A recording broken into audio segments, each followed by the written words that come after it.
Hello, everyone, and welcome to Season 2 of the All Rise podcast, produced by Gonzaga University School of Law.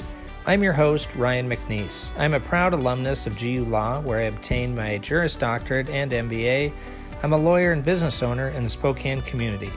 In this season of the All Rise podcast, we are reflecting on the theme of Go Forth, inspired by the St. Ignatius of Loyola quote, "Go forth and set the world on fire." However, during the recording of many of these episodes, we weren't going very far physically because of safety measures in light of the COVID-19 pandemic. Regardless, we felt that now, more than ever, we needed to connect with our community. Many of these interviews were recorded using Zoom and similar technology, and we apologize for the audio quality. In this next episode, we are excited to introduce one of our new faculty members, Agnieszka McPeak. Agnieszka will be joining us as an associate professor and the new director of the school's Center for Law, Ethics, and Commerce. During this conversation, she shares her background and personal story as well as her research. Okay, so why did I choose the law? That is, my answer to that question is like kind of ridiculously unplanned because so was my legal career. I was never one of those people who watched TV shows and thought one day I'll be a lawyer. I had no idea. And I actually had no idea I wanted to go into the law until I was working after college. And I worked for a book publisher and I negotiated translation rights. It was not a JD required job. I think a lot of companies has it as like a JD preferred job. But in the process of doing that, I was doing a lot of boilerplate translation agreements, and occasionally I'd have something a little more complicated and I'd have to dig into some contracts and eventually meet with in-house counsel to kind of discuss the nuance of a deal. And at one point, our in-house lawyer actually said, like, "Where did you get your law degree?" And I just kind of laughed and said, "I'm not a lawyer. I, never even thought about it." But as soon as she said that, I went, "Why not? Maybe I should be." So then I applied for the LSAT, and within honestly less than a year I was in law school. Oh my goodness, that's such a short turnaround time. It was. I mean, it was a really quick oh yeah, of course I should be a lawyer. And then I really just looked into it, signed up for an LSAT a few months later, studied nights and weekends, and then applied, and that was kind of it. So it really is a funny thing for me because I was never one of those lifelong, I always wanted to be a lawyer. I actually have affirmatively before that said I don't want to be a lawyer. I had a moment when I was starting college, and this might be part of being a first-gen college student, but I was at an orientation at University of California, Santa Cruz. And they asked if I wanted narrative evaluations, which are just a paragraph describing your work, or if I wanted to opt in to optional letter grades. And someone asked, why would you get letter grades instead of evals or in addition to evals? And the answer was only if you're going to go to law school or med school. And I immediately said, there's zero chance I'm going to do either. And I had a GPA of 0.00 when I applied to law school because I didn't think I would even consider it. So to show how much changes in 4 to 5 years, it was a big kind of surprise for me that this is what I ended up doing, but I'm very, very happy that I did. Mm-hmm. So you mentioned you're a first generation college student. Talk a little bit about your personal journey before then and coming to the United States. Yeah, so I am originally from Poland. So I came to the US when I was about 4 years old. I am a political refugee from Poland. So essentially, during when it was still communism in Poland, my father was part of really a founding member of the Solidarity movement, which played a big role in eventually toppling communism in Poland. So he was very involved. He helped organize strikes at the Lenin shipyard in Gdańsk, Poland, in northern Poland. When martial law was declared, he was a political prisoner, and we essentially had to leave Poland, didn't have any other really good choice. So we emigrated when I was about 4, and we actually ended up resettling after several months in sort of temporary places, but our first permanent home in the US was actually in Pittsburgh, California. So I ended up growing up in the San Francisco Bay Area, which is pretty fortuitous because it's a great place to be. But that's sort of how we ended up there. So we came over, it was my parents, my sister and I, and we just kind of started from scratch in a completely new country. Yeah, that's a really inspiring story, I think, for some of our students who are also first generation. I guess to add to that, what's some advice that you would give based on that experience of navigating that space and as a first gen student? So it's something that it kind of hits me as I progress, right? So kind of at each step along the way, it's almost this naivete where it's like, oh yeah, that's great. I'll go to college. I got into that college. I'll go to that college. And sort of the way I made decisions in retrospect, I didn't have necessarily a long view of every step of my career, how to strategically network and plan. It was real sort of seat of my pants kind of planning, and most of my decisions were completely based on finances. Whoever gave me the most money, that's where I would go to school, which isn't necessarily a bad thing, but in retrospect, like I really didn't even understand the world of possibility. But I will say that I think it adds tremendous value to me now, having, coming from even just a more working class background, having some of that perspective, I think is crucial. So just having a diversity of backgrounds, a diversity of life experience enhances any institution. So any student, you are never an imposter. You absolutely belong here. And finding people that reinforce that is important. So you will find cheerleaders, supporters, people who have felt perhaps as out of place or unprepared. And none of that should be a discouragement. It's actually, to me, an asset. I want to transition our conversation a little bit into the research and the work that you do now. Tell us about some of that. Currently, I'm teaching torts and professional responsibility, and I also teach a privacy law course and a course on social media discovery.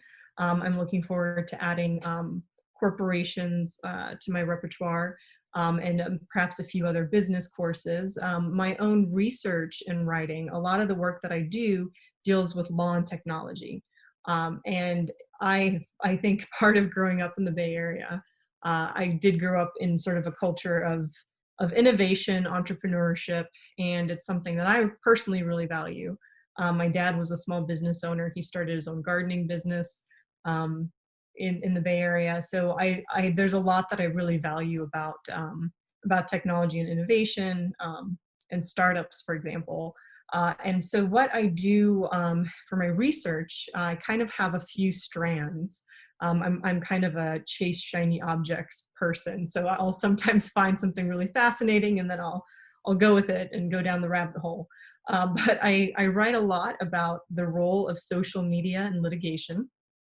So I've focused a bit on social media. I've written about civil discovery rules in social media. So how do courts handle getting at someone's Facebook content in a tort case?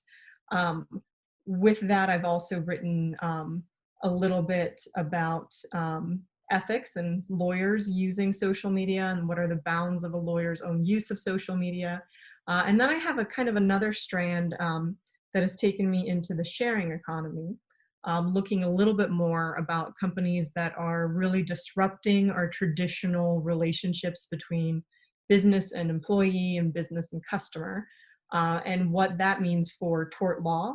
And I've taken that even to a new level where I'm writing about immunity for online intermediaries. So when someone posts something on a social networking site, the site itself is generally immune from lawsuits resulting from third-party content shared on its site. But that immunity provision, it's called Section 230 of the Communications Decency Act, has been pretty broadly interpreted. And I argue that it's perhaps too broadly applied. And I argue about some of the limitations we might impose at the margins to kind of rein in immunity for some of these platforms. And that's actually a forthcoming article, Platform Immunity Redefined, which will be out in William and Mary Law Review sometime next year. So that's another area where I'm sort of working on. So really, I have, a common thread of sort of technology and business with a lot of different overlays of law. It's interesting because I think a lot of the conversations that we've been having as we've started to assemble this season of this podcast have actually come back to this similar topic of the intersections of the law and technology and what that means from a user perspective. And I think it's interesting to hear just the different interpretations and aspects. There's a lot of different layers to that, right? And so, I'm curious about some of your thoughts about that intersection and the law and policy and where we as consumers, I myself not being somebody who's a lawyer, where that information is valuable for me. And I think another element that I'd like to pull into this is the theme that we've been exploring throughout this podcast and throughout the year, which has been the idea of going forth and where our work as a law school really transitions and encourages our law community to go forth and take our expertise out into the world. Yeah, so I mean, I think that that's a really great question. And so one of the things I'm really looking forward to is I'll be director of the Center for Law, Ethics, and Commerce, and this is really a great place where it all kind of coalesces, because one of the really important aspects of all of this is how it affects everyday people. We're seeing the tremendous benefit of technology right now, right? The fact that we can have this, I'm in Pittsburgh, Pennsylvania, you're in Spokane, Washington, we're able to have a Zoom session that we're able to record into a podcast. I mean, all of that is really facilitated by so much technology that's new and pretty exciting. The issue, however, though, is there's so much behind the scenes that happens, whether it's from a corporate sort of business perspective, how corporations decide what to do, whether they value their consumers over their investors, for example, how they balance these competing interests of making money, but also quality and perhaps even protecting consumers. And we always have to strike a balance. We have to strike a balance between safety and privacy, for example, and the user with utility and innovation. And that balance is constantly shifting. And I'm actually seeing even now with the pandemic, some of this shift. So I would love for ways for us, even as a center and as a school, to perhaps explore some of these intersections and some of the impacts. Maybe have ways that we can work together to even suggest or steer things. One of the things that I've observed, for example, like we may be entering a brave new world of contact tracing. We might have our phones that already track us a lot. They track us in ways that most consumers might not even fully understand or realize. But we already give out so much personal information to these private companies with very little privacy protection. Now we're looking at perhaps using contact tracing as a way to help stem the pandemic. But what does that mean when you balance that against privacy interests? Those are the types of issues that I think will really come to the forefront. And I think we could be in a great position to offer some good programming to help shed light on these, perhaps explore, some ways to lead to solutions or collaborations in that regard. I do think also from this sort of going forth, finding a way to really think about the social impact of technology is really important. We tend to steer away from onerous regulation because of how it can stifle innovation, but there has to be a trade-off there, and social responsibility is that trade-off. And so going forward as ethical lawyers, we also need to think about the impact, the negative unintended impacts of technology. How do we balance that against the benefit? And it's something that I think, one's professional identity can even be kind of all-encompassing with that idea of how do you make responsible decisions, even when going forward with important technological developments. Yeah, it's such an impactful and important conversation. And I think that it's maybe not one that students are thinking of right off the bat when they think about becoming a lawyer. I mean, I can't speak to, I can speak to my experience. I can't speak to your experience of that. But I find that when somebody stereotypically thinks of what it's like to get a law degree or what it's like to be a practicing lawyer, this is not the kind of thing they think of. I guess my follow-up question to this is, how do we encourage students to be more thoughtfully engaged with this idea? So one of the things that that I'm thinking of is sort of even the slogan of like passion in your practice, right? We have personal drive and passions that bring us to law school. A lot of it is, it can't even be as simple as I want to be able to have a stable, good career. But a lot of it is a lot more, I guess warm and fuzzy than that, right? We have sort of even like whether it's a social justice drive or it is, I want to be an entrepreneur and an innovator, regardless of sort of the passion behind wanting to be a lawyer. I think going to law school is like a life-altering event. We try to teach the whole person, and part of that is exposing students to a lot of these issues, because we don't have answers for all of it. In fact, I'm looking forward to my students being the ones to, move the law forward in these ways. And so I think just having opportunities for speakers, workshops, et cetera, and ways to just even learn about these issues so that really the students, when they embark on their careers, can be the change makers that really kind of bring to fruition some of the solutions that we can barely even fathom right now. I'm curious, I want to transition a little bit into some more conversation about specifically some of your research projects. You touched on some publishing you're going to be doing, but I was curious if you want to talk about any of your past publishing or any past projects that you think our listeners might be interested in hearing about. Yeah, so one thing that that I am sort of building on now that is a past project, and every project, like I equate it to being like a gremlin, that you like feed after midnight or whatever, like it just spawns many other little gremlins. So one of my projects was sharing tort liability in the new sharing economy, and I was looking at the ways that we might have to either dust off or reimagine some older doctrines in tort law. So essentially we have vicarious liability and like respondeat superior. So this just goes back to the concept that an employer can be liable vicariously for the acts of the employee done within the scope of employment. And we have blown up entirely our employment relationships because of the sharing economy. So when we have these sort of ad hoc workers doing work in a way that isn't necessarily neatly fitting into this idea of like the employer-employee relationship, we kind of mess up a long-standing tort liability doctrine. So like now, if you're hit by a car driven by an Uber, can you sue Uber for it? And there's a lot of challenges there because of the way that they have reimagined the business relationship.